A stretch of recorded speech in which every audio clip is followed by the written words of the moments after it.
Hey guys, welcome back to the channel. তো আজকে এখন যাচ্ছি গাজীব স্ট্রিট। অনেকদিন এরকম ইন্ট্রো করা হয়নি, তাই আমি ভাবলাম এখন গাজীব স্ট্রিট যাচ্ছি। খাওয়ানোর মাছ ছাড়া আর কিছু নেওয়ার প্ল্যান নেই। দেখি কি খাওয়ানোর মাছ পাই, আর তাছাড়া দেখি একটু শিগগিরই একটা নতুন মাছ নেবো, তাই জন্য বেশি খরচা করা যাবে না। চলো যাই আগে। তো এখানে অনেক ছোট ছোট শ্রিম, তারপর ওই ভিডো, এইসব জেব্রা এগুলো বিক্রি হচ্ছে, প্লাস এমনি সিকলেট ফিকলেট প্রচুর বিক্রি হচ্ছে, টাইগার বার্ব, অ্যাঞ্জেল এইগুলো। কিন্তু আমার যেটা পছন্দ সেটা আমি কোথাও পেলাম না। তো আর একটু ঘুরলাম, দেখলাম, বাট কিছু সেরকম পছন্দ। তো ফাইনালি হাট থেকে চলে এসেছি। খাওয়ানোর মাছ খুব একটা কিছু পাইনি, কয়েকটা গাপ্পি, কয়েকশোখানা গাপ্পি, সরি। বাট জিনিসটা হচ্ছে গাপ্পির হাওয়া লাগলে গাপ্পি মরে যায়।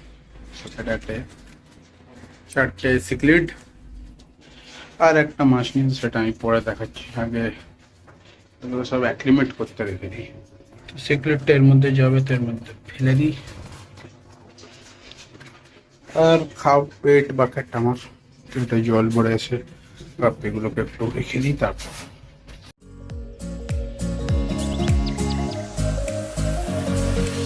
তো আমি বাড়ি চলে এলাম। এসে আমার যে গাপ্পিগুলো ওগুলোকে অ্যাক্লিমেট করতে ছেড়ে দিলাম। তাছাড়া চারটে সিক্রেট এনেছিলাম, ওগুলোকে অ্যাক্লিমেট করতে ছেড়ে দিলাম। এসব করে এখন আগে গাপ্পিগুলোকে রিলিজ করে, বিকজ অনেকক্ষণ হয়ে গেছে, প্রায় 1 ঘন্টার উপরে। আর যেহেতু এত জলটা গরম আর অক্সিজেন নেই, তা আমি মুখটা জলের মধ্যেই ঢুকিয়ে খুলেছি, বিকজ তাহলে কি বলতো নাইট্রোজেন স্পাইকটা হয় না, অ্যামোনিয়া স্পাইকটা হয় না, সরি নাইট্রোজেন বললাম। অ্যামোনিয়া স্পাইক যদি হয় তাহলে মাছ মরে যাবে, তাই জন্য ওইভাবে রিলিজ করলাম। কটা মাছ এমনি মরেছে সেটা ঠিক আছে, সেগুলো আমি খেয়ে দেবো অস্কারকে। ও অস্কার সব কেনে।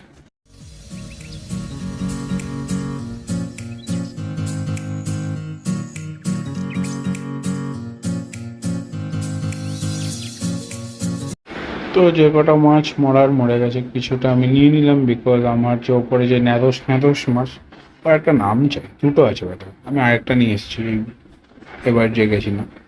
তো এখন আমি সিক্রেটগুলোকেও ছেড়ে দেবো। ছোটো ছোটো বানানা সিক্রেট নিয়ে এসেছি। তাছাড়া আরও দুটো সিক্রেট এনেছি, বাট ওইগুলোকে আর আমি ভিডিওতে তুলিনি, ওরা ঢেলে দিয়েছি ডাইরেক্ট।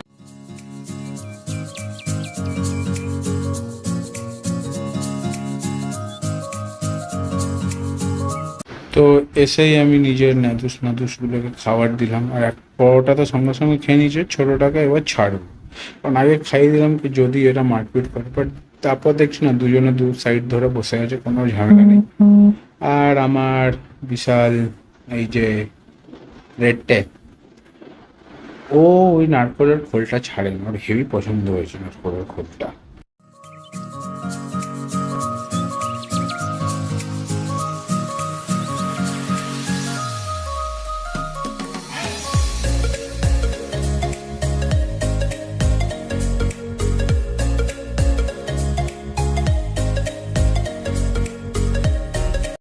তো এখানে একটা নতুন বেবি মনস্টার আছে, সেটা আমি এখনই রিভিল করব না, because I believe in evil I.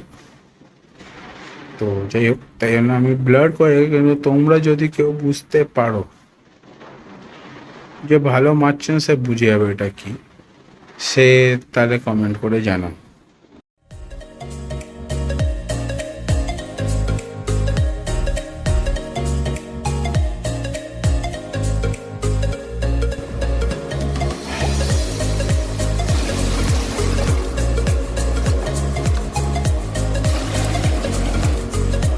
তো তারপর আমার আবার ট্যাঙ্কটা পরিষ্কার করা খুব দরকার ছিল, তাই আমি ভাবলাম ওটাও পরিষ্কার করেন, বিকজ বিশাল নোংরা হয়েছিল। ফিল্টার এতে খুব একটা ফিল্ট্রেশন লাগে না, আর এ অত প্রবলেম করে না, একা থাকে, তাই জন্য আমি মাসে একবার জল পাল্টানোর রিস্ক নিই। আর আবার সাইজটা দেখো বিশাল ভালো হয়েছে। এবার এরও ট্যাঙ্কটা এবার সত্যিই আপগ্রেড করতে, তো ভাবছি যে কী করবো।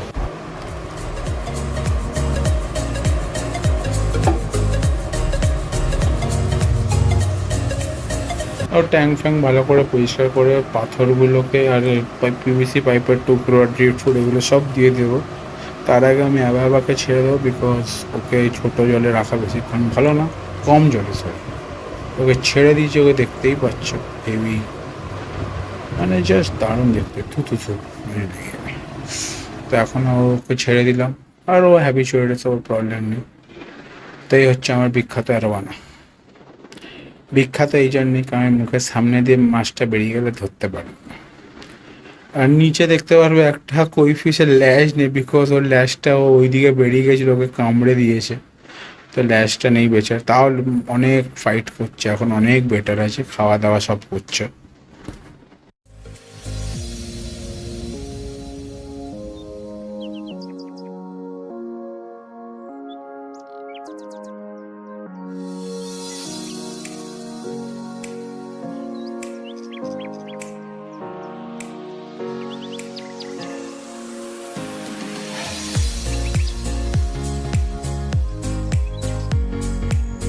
তো এই ট্যাঙ্কের বাইরেটা ভীষণ নোংরা হয়ে গেছে, যতই জল দিয়ে পরিষ্কার পরিষ্কার হয় না। তো কুলিন দিয়ে কি পরিষ্কার করাটা ঠিক হবে?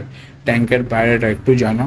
আর তাছাড়া এখন অ্যারোয়ানাকে আস্তে আস্তে হ্যান্ড ফিড শ্রিম্প এইসব হ্যান্ড ফিড করতে, বাট এখন নিচে বড় ট্যাঙ্ক আসার পর অনেক বেটার করে। শ্রিম ফ্রিম সব খাওয়ানো শুরু করছে, যাতে আরও তাড়াতাড়ি বড় হয়ে যায় আর ডিভাইডারটা সরিয়ে দিতে পারি। কারণ কী বলতো, ওই মাছগুলো এসে ডিভাইডারে ধাক্কা মারে, তো ওই জন্যেই।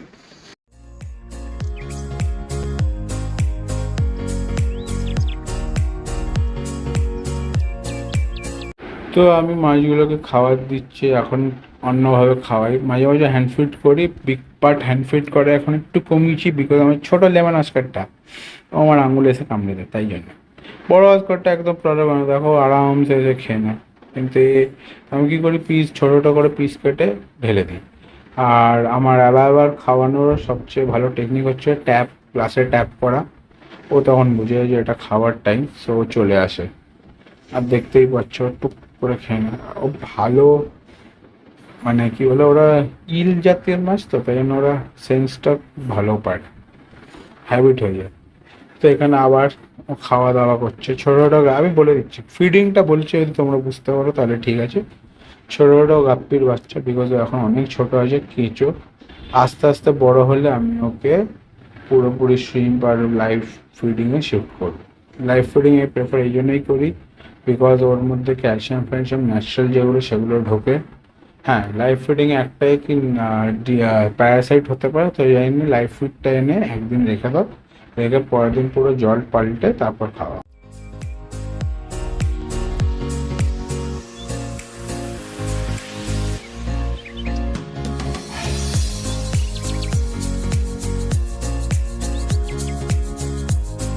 তো এখনও খুব চঞ্চল হয়ে গেছে, ভালো করে অ্যাকাস্টমড হবে, তো আশা করি খুব তাড়াতাড়ি বড় হয়ে যাবে। আর মাঝে মাঝে মাছ বড় হতে একটু টাইম নেয়, মাঝে মাঝে পুরো হুড়মুড়িয়ে বড় হয়ে যায়, দেখা যাক। আশা করি এখানে বুঝে গেছো। তো আজকে ভিডিওটা কেমন লাগলো, লাইক করো, শেয়ার করো, সাবস্ক্রাইব করো। বিশাল গরম, তাই হাঁপিয়ে গেছি।